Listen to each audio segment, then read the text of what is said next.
over half of them booked a wedding within November. That's amazing. I hit six figures because of that. But it was the funnel that got me to that point of being completely done and moving to quitting my job to actually, I was on a looking for a job to being able to hit six figures. Wow. And now next year I'm already looking to double. So that's amazing.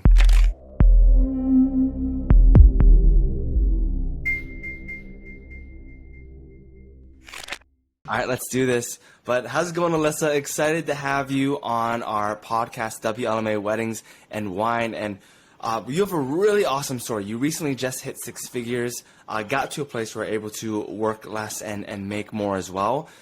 For people who don't know who you are and everything, I guess tell us a little bit about your story.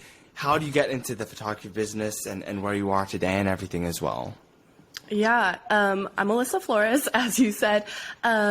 I actually started, I want to say a lot of my business stuff came from elementary school. I was always intrigued in being my own business, being my own owner, my own boss. I loved working. I worked ever since junior high up until, even till today. And that was like my go-getter. Like I just wanted to keep going. Nothing really was stopping me. My parents were also entrepreneurs on the side to help provide for the family. So I got a lot of that. As far as photography, I ended up going to a school at the time was one of the top photography schools, a school in which we would actually double major if we were to finish. I was even in a lineup to intern with Annie Leibovitz, and that's awesome. Come to find out, the school shut down. So I was a year and a half in. I would wake up at 6 in the morning to go to my classes, and then I would have to work on campus till 12 a.m. And so it was just like boom, boom, boom. And I was like, I'm going to meet these goals. I just had these goals. I wanted to reach them. A lawyer calls all of us and says, hey, you have to meet with us right now. We met in the office, and the whole class, whoever could make it, and they said, hey, we're shutting you down. I'm sorry. You got 2 days to get out of here. Wow. No courses. Nothing was able to transfer. Anyways, that's a little part of it. And the funny thing is I was never into photography. I didn't even know light was a huge thing of photography. Had no idea. Yeah. Even halfway through school, I was like, oh, you have to understand light. And that was really weird to me. So that was back in 2014, 2015. When the school shut down, I was just done. I didn't pick up a camera. I had a really old camera, even if that, nothing professional. And then I was done. I didn't even care to start my own business. Anyway, so it just keeps going. I was a manager of a coffee shop. I was a manager of a hotel. So I just kind of had that go-getter spirit in me that I was like, I know there's something more coming. Yeah. And then COVID hit. And at this point, I got married. I've had 2 babies at this point. I'm a full-time mom. Didn't really have an income coming in. So I went back to school for accounting.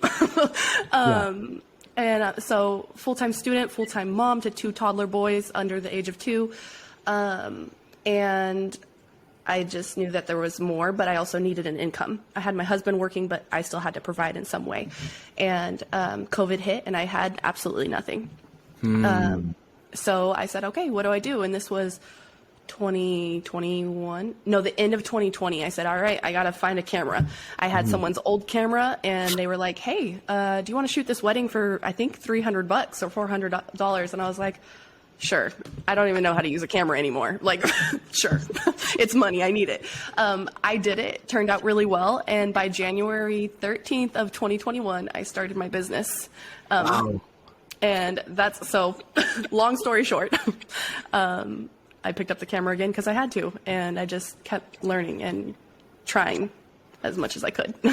That's awesome and super cool that you've been able to hit 6 figures in 2022, because most people, they don't hit 6 figures. If they hit 6 figures, which are very few, it takes years and years and years. But you started in 2021, it's already 22, and you're at that goal. So congrats again, super exciting. And I guess so we can get a feel of this, like the picture of what things you're struggling with before. What were you struggling with the most, before you hit 6 figures, maybe before you joined the WLMA program? What were those areas where you really felt like you were struggling?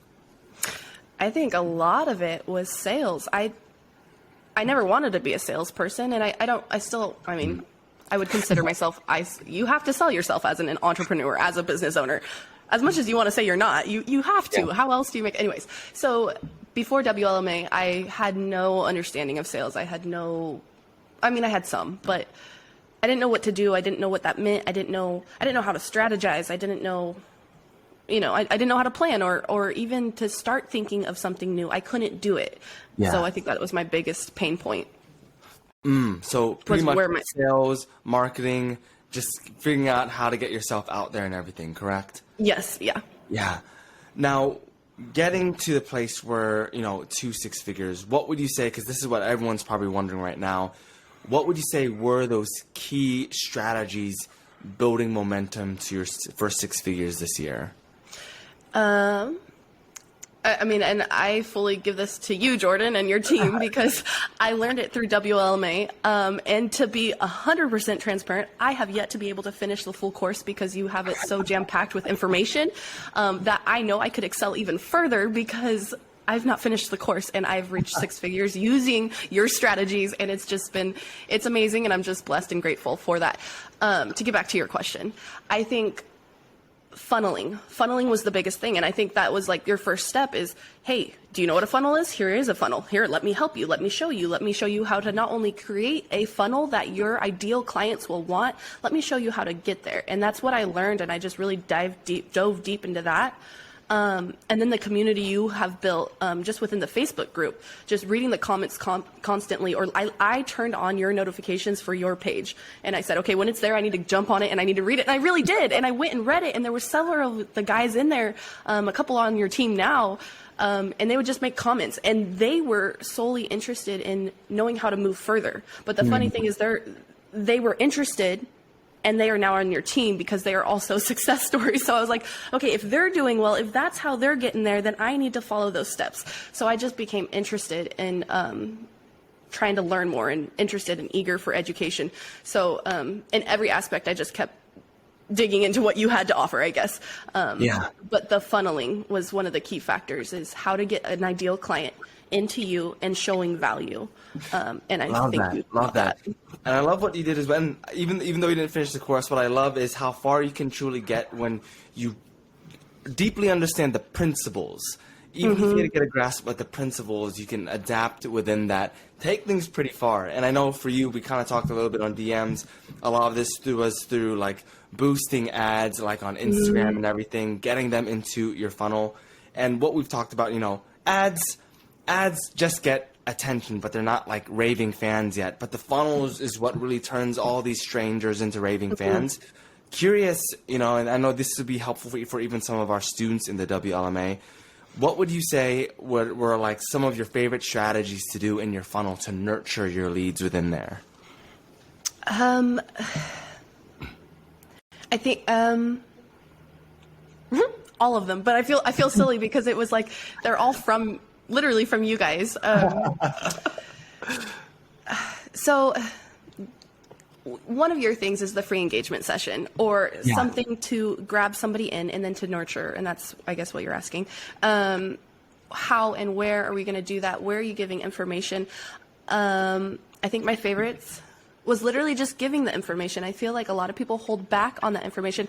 And I'm talking like where to buy your bride dress, your gown, where to get the men's suits, or handing over colors, answering questions that your client doesn't know they need answered. You're the professional, right? Exactly. So it's like we have all this knowledge and we think of it as common sense. And I think Aiden said that at one point. He's like, your common sense is not, or maybe it was your post or something. It sounds like both of you. Your common sense is not someone else's common sense. So, trying to pull out those areas. Love that. And just giving some background as well. So the ads that you ran, what we run pretty much are contests, some sort of contest or lead magnets. It could be like a guide. It could even be like some sort of blog or anything, just to get people in the funnel. Because what I will say is like, I see this happen all the time on Facebook. People will run an ad and it's a direct call to action to work with you. And it's like, they have no clue who you are. That's likely not going to work unless it's a retargeting ad. And so it's like, so some sort of contest, lead magnet, you get them in. And it's so true when it comes to that. When it comes to these funnels, all that information is not common sense to most engaged couples. They're on their first time journey, most of them planning their wedding and everything. And you can be as generous as possible within that funnel. And the more generous you are, you're giving all this value, you're giving all this value. They're getting to a point where they're excited, they're excited about your emails. I even follow some businesses because their value is so good. I'm excited when their email comes in. And so by the time they get to that place where, they know they're in the journey where they're looking for a photographer, you do a call to action within your funnel. Maybe it's on emails, maybe it's in a Facebook group. Doesn't really matter. That ecosystem you can lead them wherever you want. But at that time, they pretty much know they want to work with you. They respond to that call to action and everything. Yeah. I think to even add to that, I was just talking to someone today who is in the WLMA group. Yeah. And it's just kind of fun to keep cheering each other on and helping each other keep going.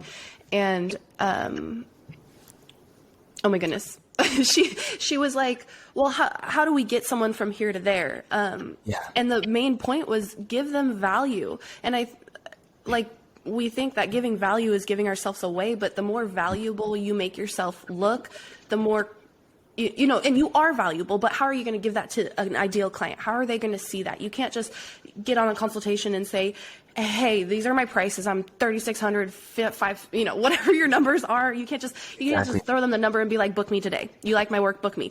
I mean, where's the value from that? If it's not in an email funnel series, if it's not in your Instagram post, if it's not in the way you talk, at this point, you're just a price and you're making yourself a price point. So that funnel really helped me understand, okay, give that value. Here it is. Show them how valuable you are and make them need you.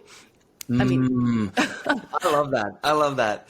Make them need you. And that's so true. Cause when say that student said that, like, how can I get them from here to here? They will get to the point from here to here as far as I need a photographer now. The only thing that's keeping them from maybe that photographer being you is trust. Like, do they trust you more than all the other photographers? And that's where that tons of value in that funnel comes in. That's awesome.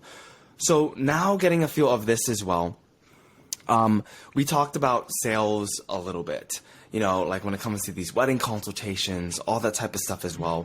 What would you say are some key factors that elevated, your sales conversions as well?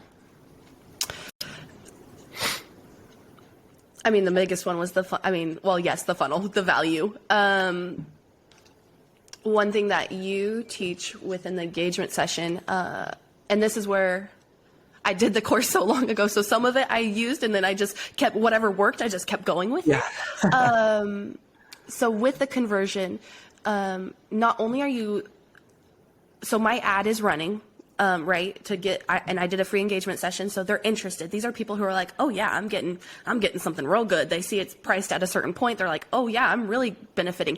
Then as they come into it, that's the start of my funnel. They see my Instagram post or my Facebook post or my emails coming through, and that's where the value is, right? So that's our funnel. We get into the engagement session. They see that I'm not only offering one, but I'm offering multiple people to win. They know they have a high chance of winning.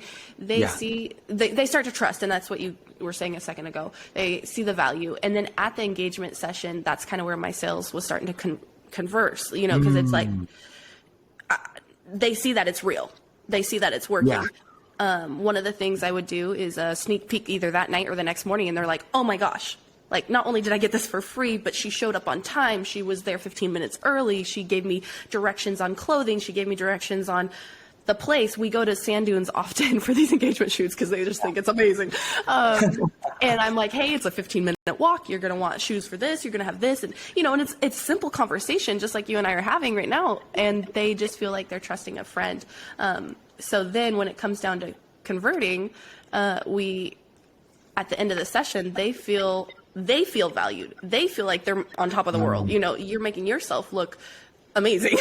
And then at the end, my converting, is more like discussing wedding packages or discussing what the day looks like on a wedding. And you do this a lot with your album conversion, talking about albums within a consultation. So kind of taking that same strategy onto a session and being like, oh yeah, on your wedding day during your sunset portraits, it'll go so much smoother, so I'm dropping little notes within the engagement session. And to be honest, I think you did that too in in a session. I think you had a live session at one point. And so just taking snippets from everything that you've done, and then converting. And by time I have a quick turnaround time, I get them the photos and then they're shocked again. So it's a little bit of a shock factor, but that's not my main point. You know, you could be a month out and they still love the work and they still love the photos. But communication, I think, is key for that sales conversion. Yeah. So it sounds like a lot of the stuff that we taught, like in the wedding consultation area, you're able to bring a lot of that to engagement sessions that you did, whether if it's a contest winner or whether if it's someone that paid for an engagement session kind of a thing. And they're able to build trust that way pretty much. And so one thing that I kind of like that, well, one, let me back up a little bit. It's like they're able to really see how amazing your experience was at engagement session by the time they got to that point in their customer journey and they had to move forward. And one example I like to use is almost like when you're testing like a sports car or something. It's a sports car that you're kind of not quite sure if that you want to get. You get to test drive it and you're like, oh my word, like I know I'm going to buy this now pretty much. Is that how you'd say that experience was when couples would have engagement sessions with you? Yeah. I think that's almost like to the T. Yeah, that's awesome. So now, this is one question I always like to ask when we interview students in the program as well, because I know a lot of the people that do listen to this on YouTube, they want to know, like, all right, what are some practical steps I can do for myself? So if you were to run into a photographer and they were struggling with the same things that you were struggling with, 2 years ago, what would be a few steps you would give them, a few pieces of advice you'd give them to scale their business? Whether if that's like mindset advice, whether that's actual strategies that they need to get started and learn now, what advice would you give them? The first thing that comes to my mind is quite literally just don't give up. And I know that's a mindset one. I think oftentimes as photographers, as artists, we get down on ourselves. We just struggle in different areas, or we don't think we're good enough.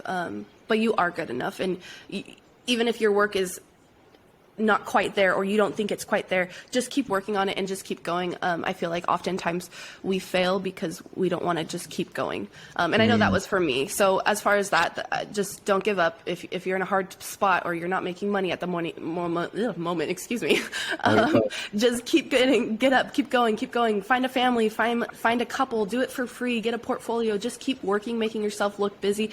People will attract to you. Just keep going. As far as a little bit of advice, really understanding marketing, I think, is key. Understanding a funnel, how to bring in clients, how to give them value. So I like to joke that I give all of myself. I give all of myself before they hire me. And it's true. And if you want to go off that, then that's great. But really show up and be valuable for those clients. And then I think the biggest thing that has helped me is that it doesn't have to be a one-man show.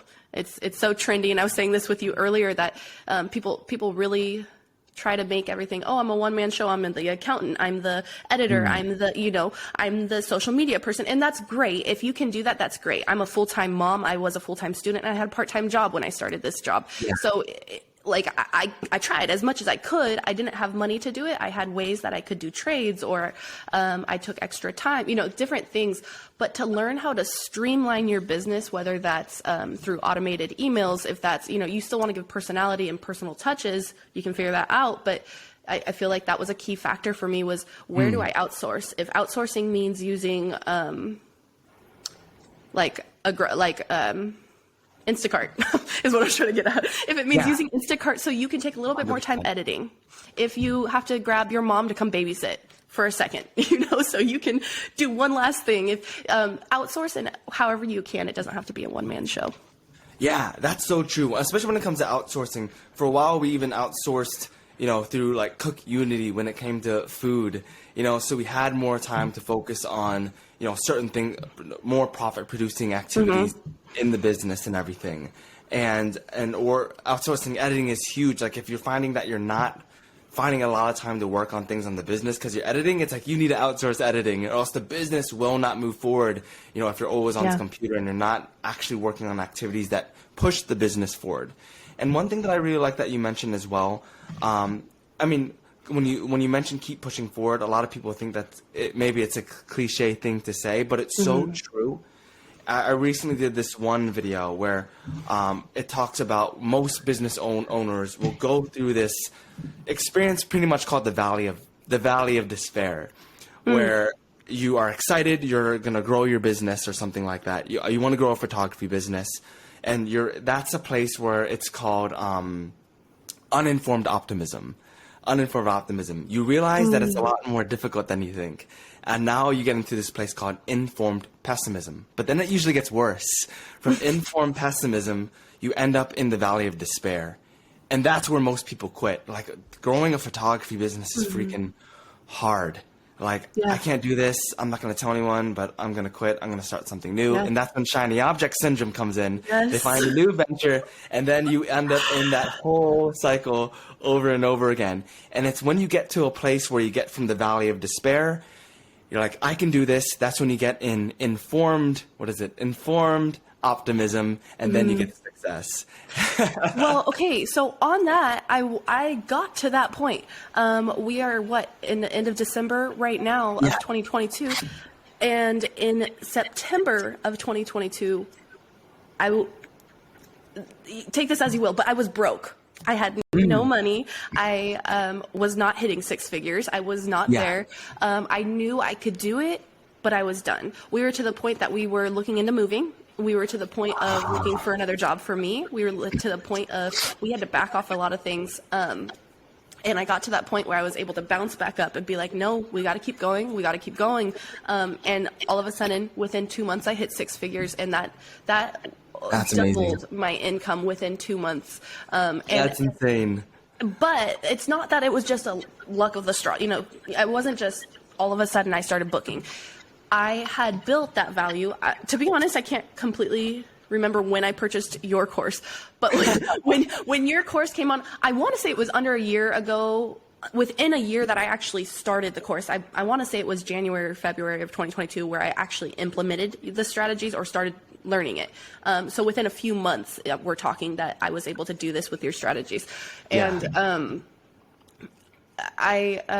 I had done it all. I did my funnel. I did everything. I've updated it. I kept going.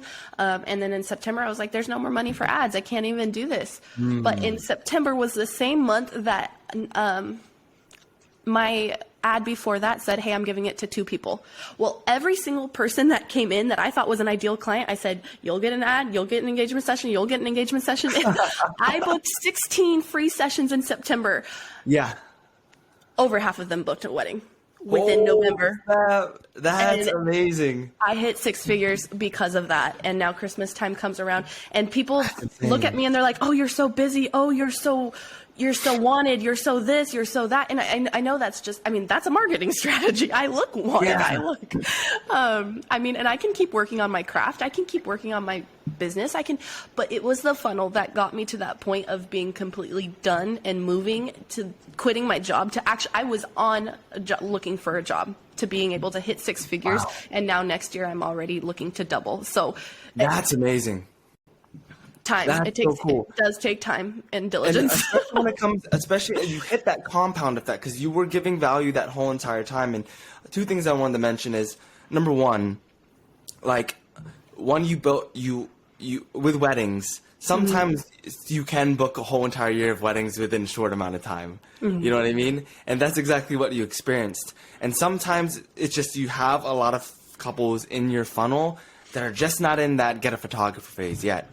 Number 2, I always like to mention this as well. For people who, especially for a lot of photographers that are making less than 6 figures. If you're making less than 6 figures, you should not have a bad attitude when it comes to contests, model calls, people winning sessions and everything. You should not at all have a bad attitude unless you're already at 6 figures and you're able to use that momentum to work on different types of offers. Because pretty much a ton of our students had that same experience. They were making less than six figures, so they didn't have a bad attitude when it came to model calls. It's like, we just need to like get as many bookings as possible. And they're able to work with these couples. These couples are able to have an amazing experience with them. We're able to book a ton of them at high ticket prices too. They didn't think that you're some discounted brand just because they won something. You know what I mean? And sometimes people will have this preconceived thought that that's what these couples are experiencing. Maybe that's the way you frame your brand, you know. But if you frame your brand well, you offer a ton of value. Even if they win these contests and stuff, you can get a lot of couples to book. And once you get to a place where you hit that first six figures and you see that momentum is built, then you can start focusing your offers and stuff to different strategies that is focused on brand longevity and everything. Yes. Yeah. That's such a cool story. Well, thank you. I mean, it's greatly, it's to you and your team. I couldn't have done it without you guys. Absolutely. It's our joy to help. It's our joy to help. And this is really, really cool. And where can we find you as well? As of right now, I am just, social media is my fun place to hang out. My Instagram is Alyssa Brooke Flores, and then I'm also just as a wedding photographer, alyssafloresphoto.com. Awesome.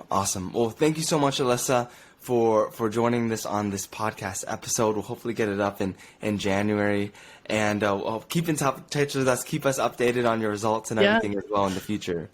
Awesome. Cool. Well, thank you so much, Jordan. It was a pleasure to chat.